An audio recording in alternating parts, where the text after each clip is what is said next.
distinguished guests, dear friends, chers amis, je trouvais extrêmement important d'être parmi vous aujourd'hui, de partager ce moment de recueillement, mais aussi de réflexion et d'action proposée par le comité des femmes du syndicat canadien des communications, de l'énergie et du papier. Je les remercie infiniment de m'inclure. Ce dont nous nous souvenons en ce 6 décembre pèse bien sûr lourdement sur notre mémoire collective et mérite que nous prenions souvent, toujours, le temps d'y revenir. Let me begin by expressing the great importance that I attribute to the Communications, Energy and Paper Workers Union of Canada's National Women's Committee's 9th Annual Women's Conference. For I can think of no better time to gather our hearts and our minds than today, December 6th, the National Day of Remembrance and Action on Violence Against Women. Créée en 1991 par le Parlement du Canada, la journée commémorative est là pour nous rappeler l'assassinat de 14 étudiantes à l'École polytechnique de Montréal le 6 décembre 1989. Nous devrons prendre le temps de nommer chacune d'entre elles. Nous devons nous souvenir de leur visage, de ce qu'elles représentaient, de leurs rêves. Je me souviens très bien, et comme si c'était hier, de là où j'étais ce jour-là à Montréal. Et je sais que nous nous souvenons tous et toutes de ce que nous faisions lorsque la nouvelle brutale, totalement renversante et difficile à absorber nous est parvenue. Et combien, mon Dieu, il était terrifiant d'apprendre qu'elles sont mortes parce qu'elles étaient des femmes. Combien il était troublant de réaliser que ce geste haineux était motivé par une misogynie profonde, déversée avec fureur contre des jeunes femmes qui ont osé briser les préjugés et les barrières en étudiant en génie. Des jeunes femmes qui jamais n'auraient pu imaginer, et leurs familles encore moins, qu'elles poursuivaient ce rêve totalement légitime au péril de leur vie. Alors certains ont dit, oui, mais c'est un tragique concours de circonstances. C'était une façon pour ces personnes d'atténuer la mobilisation des femmes autour de la dimension sociale de ce drame. D'autres ont dit c'est un cas isolé, l'œuvre d'un détraqué.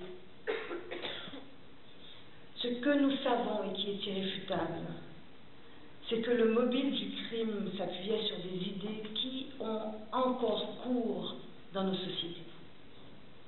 Un mépris des femmes et un profond dénigrement dont les circonstances peuvent être irréparables.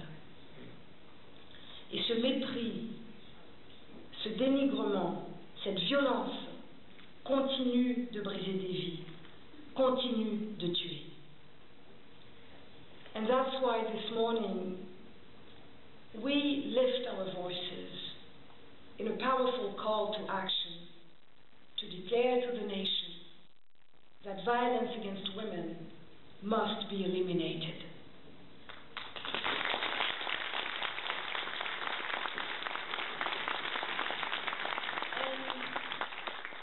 This morning we are breaking the silence.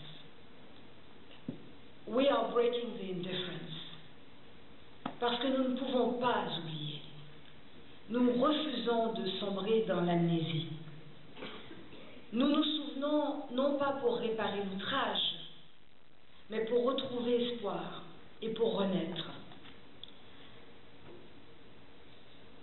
À ces jeunes femmes belles et lumineuses de l'École polytechnique de Montréal qui sont tombées sous les balles.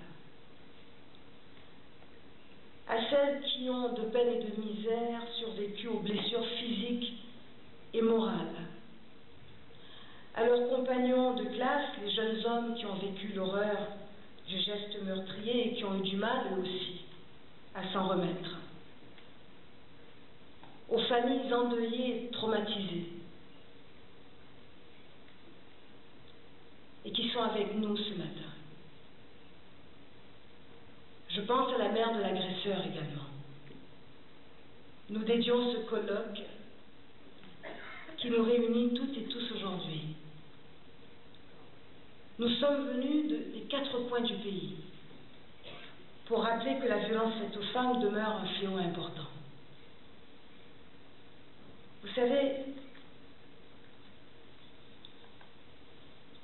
ce que nous faisons est une façon de contribuer à briser aussi la banalisation tellement répandue, voire la négation de l'ampleur du problème,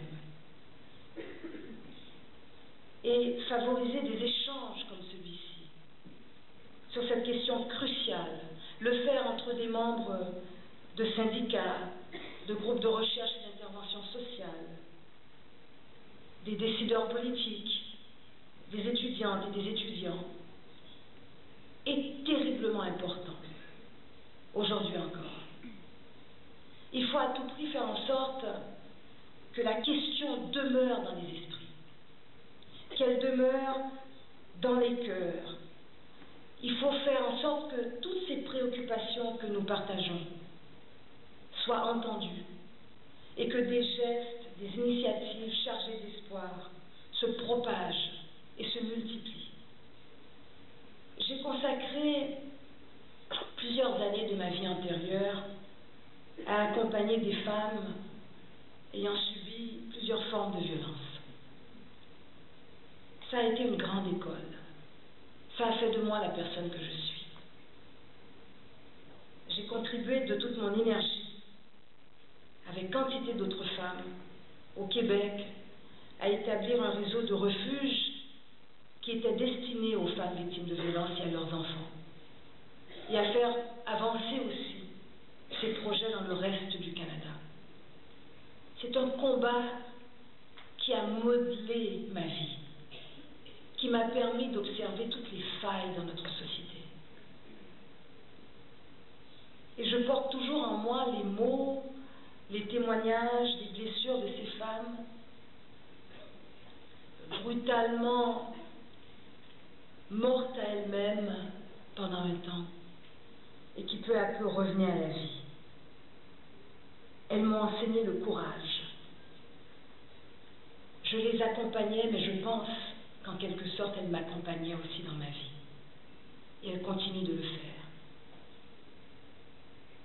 So for 10 years, I met and accompanied hundreds of women struggling to flee the fury of a violent mate. And while many of them found the courage to seek full independence, their journey to autonomy was never an easy one. For many found that path to freedom obstructed by the incessant harassment of former partners, who often flouted police emergency protection orders with impunity. And let me share with you the story of my friend, Ginette Desjardins, who managed a shelter for battered women in a rural area of Quebec. Ginette came to the cause after being subjected to the abuse of an extremely violent husband. And with much determination, she mustered the courage to escape from him. And after 5 years of separation, she demanded a divorce. But for that man, it was inadmissible that such a woman, his woman, could choose to break away from him, even after 5 years of separation. her ex-husband's very sense of ownership, of power, of masculinity was contingent upon her subordination, whether real or imagined. So the day before they were both to appear in court, the father of Jeanette's 2 children tracked her down and shot her with his hunting rifle. He killed her.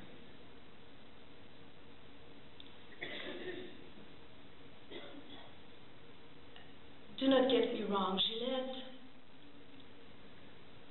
was a strong and educated woman who used every ounce of strength to resist her abusive husband. But even she could not fully escape the vicious cycle of violence.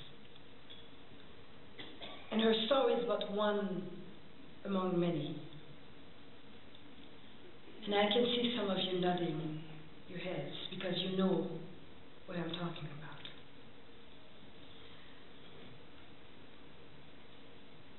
L'histoire de Ginette m'a appris une chose, c'est que la liberté et la sécurité ne peuvent jamais être tenues pour acquises. Et ça, la vie me l'a enseigné aussi dès mon plus jeune âge.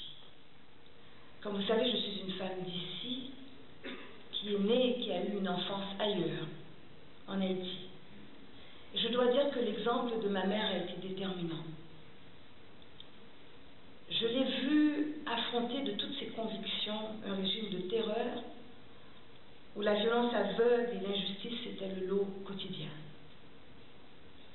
Et c'est pour que ces filles puissent s'épanouir en toute sécurité et en toute liberté que ma mère a dû un jour se résoudre à quitter notre terre natale. Et ça, je ne l'oublie pas. Et comme des milliers d'autres ayant pris refuge ici pour se refaire une vie et repartir à zéro, j'ai trouvé au Canada, au Québec, où je me suis enracinée, un espace de liberté incomparable. Et je ne saurais d'aucune façon minimiser cette chance que m'a donnée ma mère, et dont je jouis aussi dans mon pays d'adoption, ni la passer sous silence. Cela dit, je sais que ce n'est jamais acquis. La Québécoise, la citoyenne canadienne à part entière que je suis devenue, a compris qu'il ne faut jamais baisser les bras et qu'il faut toujours garder bien haute notre vigilance. So I have made it my mission to defend this freedom vigilantly.